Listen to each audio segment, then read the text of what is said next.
দর্শক, ওয়েলকাম করছি মজার টিভি নতুন প্রোগ্রাম বানোয়াট ফানোয়াটে। আপনারা ইতিমধ্যে জেনেছেন যে বানোয়াট ফানোয়াট মূলত এমন টাইপের অনুষ্ঠান যেখানে সাধারণ পাবলিককে বানোয়াট পাতানো প্রশ্ন করা হয় এবং দেখি যে আসলে আমাদের পাতানো অথবা বানোয়াট প্রশ্নের জবাব মানুষ কিভাবে দিয়ে থাকে।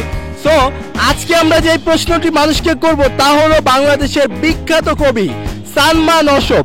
আসলে এই নামের কোনো কবি নেই, আসলে এটা আমার নাম মাহসান স্বপ্ন, এটা উল্টা করে হয়ে গেছে সানমা নসব।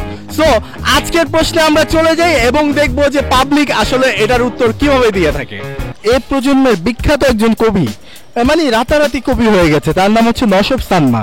মানে টিভি খুললেই তাকে ইদানিং কবিতা দেখি, তো তার কবিতা আসলে কেমন লাগে? ভালো, খুব ভালো লাগে না?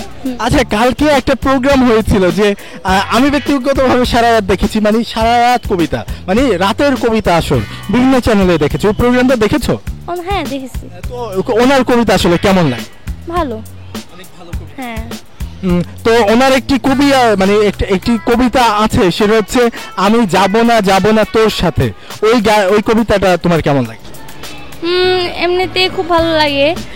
হ্যাঁ। আচ্ছা, এই কবিতাটা তো আসলে ব্যক্তিগতভাবে আমাদের মন ছুঁয়ে যায়। এই কবিতাটা শুনলে তোমার কি মন ছুঁয়ে যায়? হ্যাঁ যায়। আর একটু বাড়িয়ে বলো কেমন লাগে? মন থেকে তো অনেক ভালোই লাগে, মন চায় অনেক কিছু করতে, আর সবকিছু ভালো। আর এমনিতে ভালো লাগে না? তারপর ওই যে নসব সানমার কথা যে বলছিলাম, ওনার কবিতা তোমার কাছে কেমন লাগে? ভালো লাগে, খুব অনেক ভালো লাগে। জি। তো কালকে প্রোগ্রামটা তুমি দেখোনি? না, আমি আগেরটা তো দেখেছো, আগের রাতে যে প্রোগ্রামটা, ওইটা দেখেছো? ও, ওইটা আসলে কতক্ষণ দেখেছো? বেশি না। জি, 1 ঘন্টা 1 ঘন্টা কবিতা প্রোগ্রামটা দেখেছো। তার মানে আমরা নিঃসন্দেহে বলতে পারি যে তোমরা নসব সানমার অনেক বড় একজন ফ্যান। জি। আচ্ছা, তো ওই যে যেটা বলছিলাম যে ওনার একটা কবিতা আছে, একটা তো বলেছি, আরেকটা আছে রজনীগন্ধা দিব আমি তোমাকে। এই কবিতাটা অনেক বিখ্যাত, এটা তোমার কাছে কেমন লাগে? ভালো লাগে, খুব আচ্ছা, এই কবিতাটা কেন তোমার কাছে অনেক বেশি ভালো লাগে? ভালো লাগে। আচ্ছা, ওনার কবিতাকে নিয়ে তোমরা কিছু বলতে চাও, যেন উনি আরো ভালো ভালো কবিতা আমাদের উপহার দেয়, এই টাইপসে কিছু বল? কেন চাবো না, সবসময় চাই যে ভালোভাবে লিখুক আর আমাদের মন প্রাণকে আরো মন থেকে ছুঁয়ে দেখ, মনের একটা তেজ বাড়াই দেখ, এটা আমরা চাই, সবাই চাই। আচ্ছা, আরেকটা ব্যাপার হচ্ছে আজকে কিন্তু এই কবি নসব সানমার জন্মদিন, এই ব্যাপারে তুমি কিছু বলতে চাও? আর আমরা তো ছোটখাটো মানুষ, আমরা কি বলবো, তারপর আমরা প্লেয়ার মানুষ, আমরা এই জন্য অনেক গর্ববোধ করি আমরা।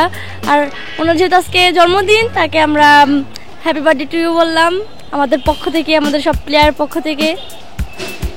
হ্যাপি বার্থডে টু ইউ নসব সালমা কবি। হ্যাপি বার্থডে টু ইউ নসব সালমা কবি। নসব সানমা এই প্রজন্মের খুব সুপারহিট একজন কবি, তার কবিতা আসলে আপনার কাছে কেমন লাগে? না, ঠিক আছে, ভালো, অবশ্যই ভালো। তো আপনি যেহেতু চিটাগাং থেকে এখানে এসেছেন অফিসের কাজে, তো আপনার এলাকায় এই কবির সুনাম কেমন? আসলে সুনাম অবশ্যই মোটামুটি নতুন প্রজন্মের কবি হিসাবে তো অবশ্যই তার, মানে আপনার এলাকায় গ্রামে গ্রামে তার নাম ডাক আছে। জি জি জি। এই প্রজন্মের একজন তরুণ ও বিখ্যাত কবি আছে, যার নাম হচ্ছে সানমা নসব। তার কবিতা তো আপনি শুনেছেন না? আচ্ছা, তো আমরা তো তাকে টিভিতে প্রতিনিয়ত দেখি, তার কবিতা শুনি। আসলে তার কবিতা আপনার কাছে কেমন লাগে? তার কবিতা আসলে সবগুলোই ভালো। নসব সানমার কবিতা কেমন লাগে?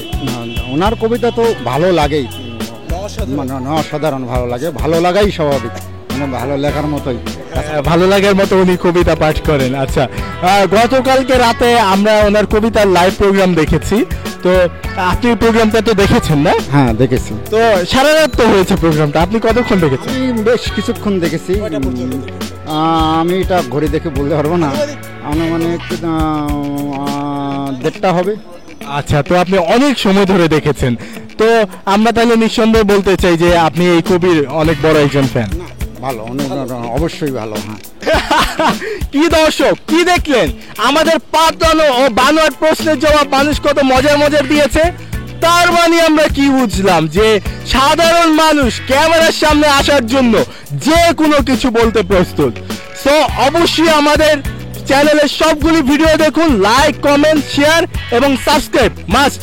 এবং হ্যাঁ, আমাদের ওয়েবসাইট ভিজিট করুন www.mojartv.com এবং আমাদের সাথেই থাকুন।